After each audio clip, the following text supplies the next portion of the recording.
আপনি কি কখনো ভেবেছেন আপনার দাম্পত্য জীবন এবং যৌন স্বাস্থ্য কিভাবে আপনার আত্মবিশ্বাসকে প্রভাবিত করে?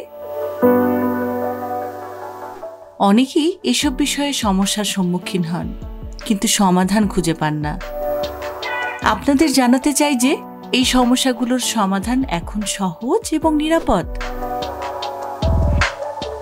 আমাদের পিশট এবং ওশট ট্রিটমেন্ট আপনার দাম্পত্য জীবন এবং যৌন সমস্যার সমাধান করতে পারে। পিশট ট্রিটমেন্ট পদ্ধতি আপনাকে নতুন আত্মবিশ্বাস এবং শক্তি প্রদান করবে এবং এর ফলাফল থাকবে স্থায়ী ও পার্শ্ব প্রতিক্রিয়া মুক্ত। এছাড়া ওশট নারীদের জন্য একটি প্রাকৃতিক চিকিৎসা যা যৌন জীবনকে আরও সুস্থ আনন্দময় করতে সাহায্য করে। এটি সার্জারিবিহীন, দ্রুত এবং নিরাপদ পদ্ধতি। আরও বিস্তারিত জানতে যোগাযোগ করুন secret beauty laser and aesthetic ক্লিনিকে। Secret Beauty, your secret to confidence.